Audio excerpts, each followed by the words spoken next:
Bonjour and welcome to a new comic book discussion. We hadn't had one in a long time, so actually I've got quite a few comic books to show you. So lots and lots and lots of reboots and refreshes and what have you.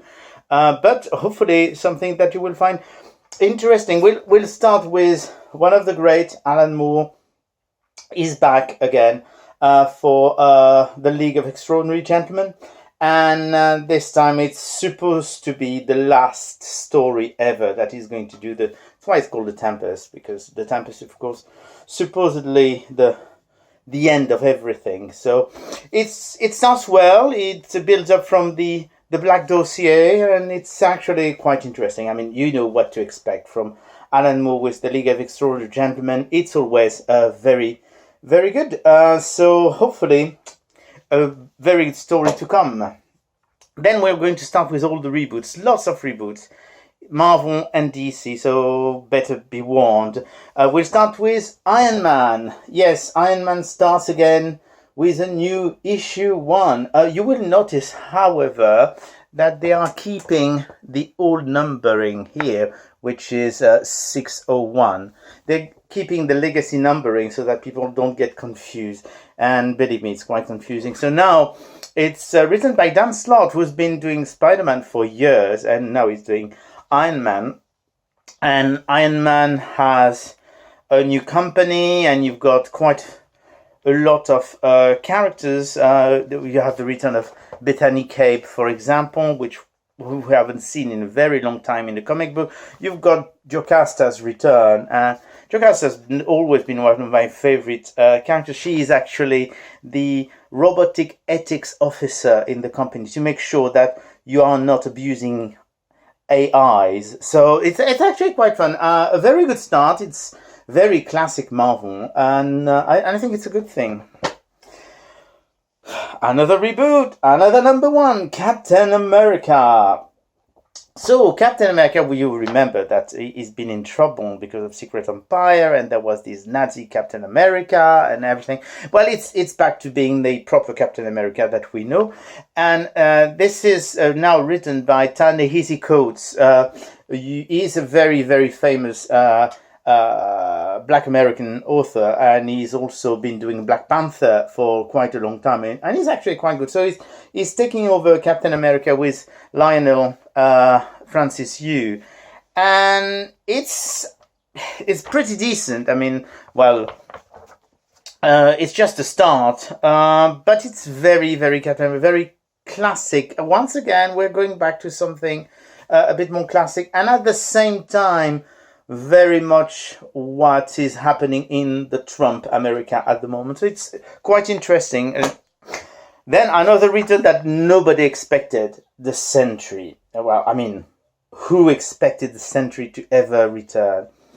It's written by Jeff Lemire, and the take is very interesting. To prevent Sentry from going completely crazy, he has to connect himself to a virtual reality in which he is the Sentry and be Bob Reynolds in the real world. This way he keeps everything in check. So you know, of course, that is going to go wrong because it can't start. It's interesting. Quite a good start. Once again, I'm very curious to see what they're going to do with that. I don't think it's going to survive very long because who is interested in the Sentry? And then we have 2 comics at the same time, and it's DC, because DC as well is rebooting, restarted, and they are doing that with 2 things. First of all, you've got Action Comics, and Action Comics is issue 1001, and it's the first start of Brian Bendis writing Action Comics. So it's linked to a Superman. I'm not sure if I've got the Superman here. It would be great if I had it. I'm sure I've got it somewhere. Here you go. So basically, he's taking over both Superman and Action Comics. And of course, the 2 stories are linked, even though this is more the adventures of Clark Kent, and this is more like Superman.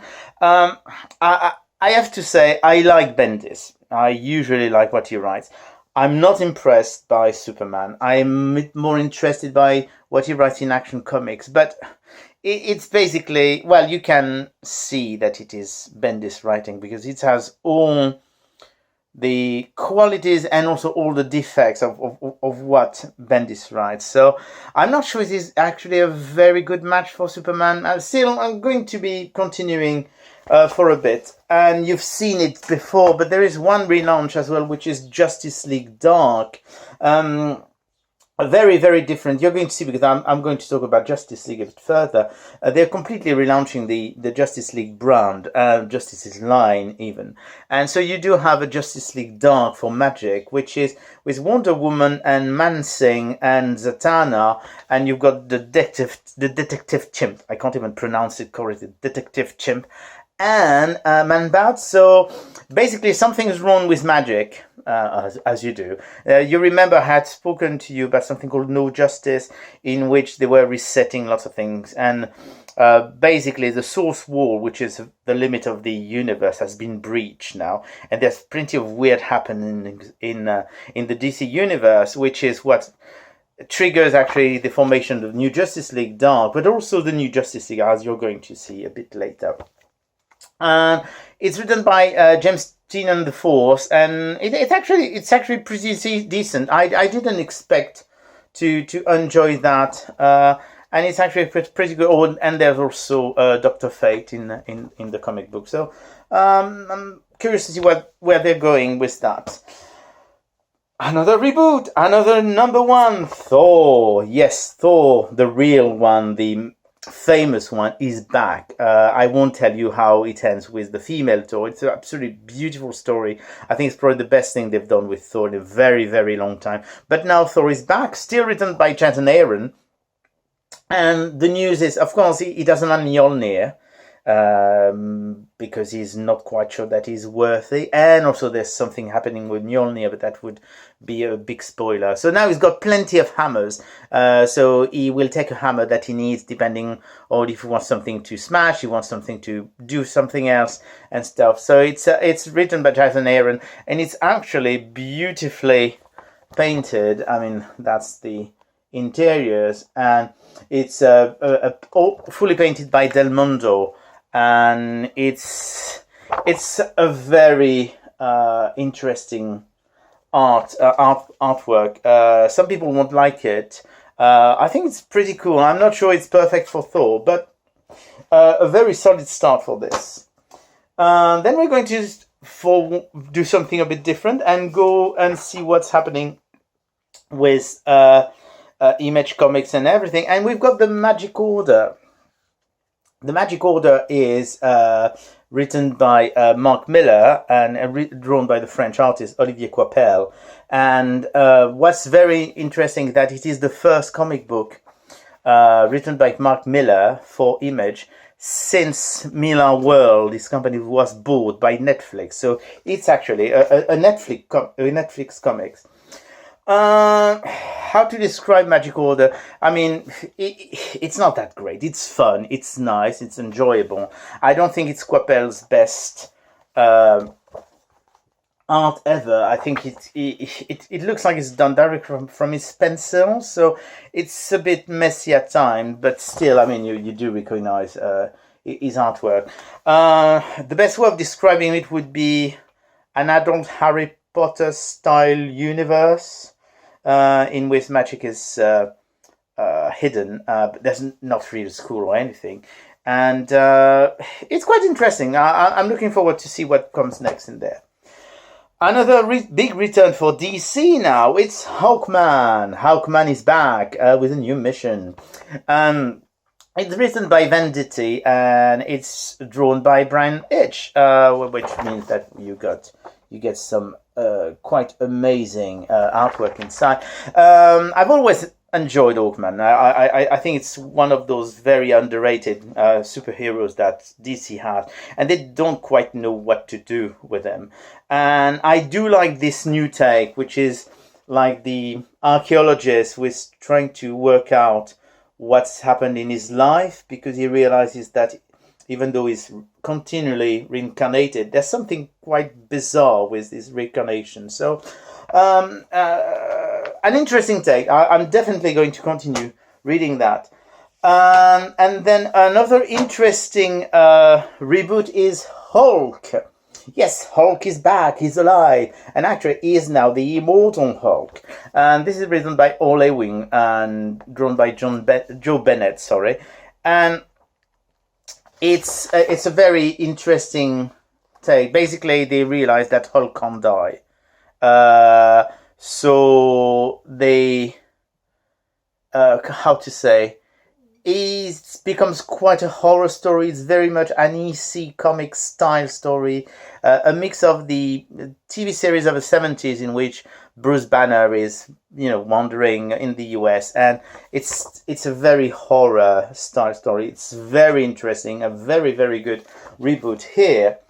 And then you've got the new event. Marvel, of course, doing a new event which is called Infinity Wars.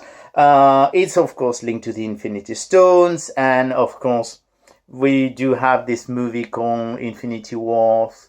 So it's linked to all that. It's basically they are cashing on it. But still, Dugan is writing something quite interesting and quite unexpected. And you do have some very beautiful art by Deodato. So I've been quite nicely surprised. They had done a prelude thing, which was called Infinity Countdown, and which was already quite good. But this is quite interesting. Maybe they're going to do a good event for once. Speaking of still Marvel, they are killing the Inhumans. They've tried for quite a few years to make the Inhumans very important in the Marvel Universe and failed. So they've got Donny Cates and Ariel Olivetti doing this death of the Inhumans, which is actually resetting the whole of the line. And well, they kill a lot of people. I mean, and not only minor characters. Basically, I can put you a very big spoiler if you want. This is going to be the big shock. Okay, those people die. You've got Maximus and Lockjaw, who is a fan favorite. So I'm sure they're going to come back as Thor. They will find a way to. But a very, very interesting take on the Inhumans. I was talking about it earlier. Justice League. Justice League is back, and it's a very, very, very interesting. When they say a new era begins, it's true, and it's written by Snyder. And I usually don't like Scott Snyder. I find what he writes is unreadable, and but this is different. This is actually pretty good. We're talking. Snyder trying to do Grant Morrison doing the Justice League. So very, very interesting. It's now bi-monthly as well. I'm looking forward to see what's up. It's still linked to that. Basically, the universe is going to be destroyed, and they need to find a solution to prevent that. So, and the thing is, it's their fault. But they do have some villains as well. We're trying to do exactly the same thing at the same time. So that should be quite interesting. Another reboot, Amazing Spider-Man. We are completely finished with the Spider-Man with head of his company and everything. We're back to him being poor, being a student, being in trouble, and being with Mary Jane. So a very basically coming back to the roots of the character, and that's going to be interesting. It's quite funny as well. So written by Spencer, who did the Captain America storyline with Hydra Cap. Very, very good. Looking forward to see what's going on. And the guy, the artist, Oatley, used to work for Image with Robert Kirkman on Invincible. So it is also interesting art-wise. Then another reboot. Yes, I know. Another one again. The Avengers. So yes, this is the new team of the Avengers. And no, you are not hallucinating. It is Ghost Rider. It is the big guns. Basically, it's really... The Earth is really in trouble because some dark Celestials are arriving and they're killing the Celestials. So when you know how powerful the Celestials are, if they are killed by those, what chance do the Avengers have? So a very, very good, written by Jason Aaron, and quite a few people doing the art, including Ed McGuinness. So a very good surprise. I didn't expect it to be that good. So, and one completely unexpected comic book, Mr. and Mrs. X. Gambit and Rogue got hitched. They got married, and they do have their own comic book. It's fun. It's really fun, and it's written by Kelly Thompson. She had done that miniseries before about Rogue and Gambit, and it's just good fun. So have a look at it. I'm sure you will enjoy it. Before we get to the hardcovers and paperbacks, one very important thing is that DC has now started something called DC Nation, which is a free magazine full of articles and news about the DC universe. So it's free at your local comic book shop, and it's every month. It arrives at the same time as previews and all those things. So usually at the end of the month or the very, very first day of the following month. So it's free, so it's quite fun. You will get some insights, you will get some basically preliminary artwork, that kind of thing. What can go wrong? It's free anyway. Hardcovers, and those people are back.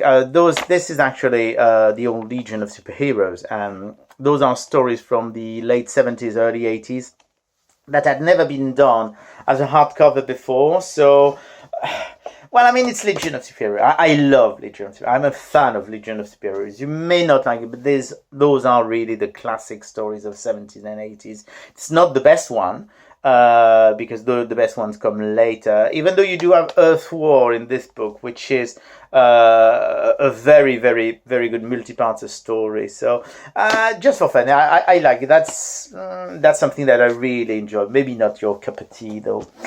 The good news is Hickman and Dustin Weaver have finished with S.H.I.E.L.D., and not only that, they've already released the second series as a hardcover. And it's mad. I think this is probably what Hickman did the best for Marvel. I mean, S.H.I.E.L.D. was really wonderful. If you don't know what it is, basically, just imagine that there's always been people protecting the Earth. And those people were Imhotep and Leonardo da Vinci, Isaac Newton, Galileo, Nostradamus, and all those characters are in there. You also have Howard Stark in there as well, and it's very, very, it's mad. It's basically Hickman writing what he does best. It's very similar in theme to the Manhattan Projects that he did for Image, except this is really entangled in the history of the Marvel Universe, and of course it is the origin of S.H.I.E.L.D. So really, really, there's two hardcovers. Please buy those. Those are really fantastic. Great, great, great story. And then we've got Avengers. You remember they had done a weekly story. The whole of the weekly story is now in a hardcover, so it's quite practical to see.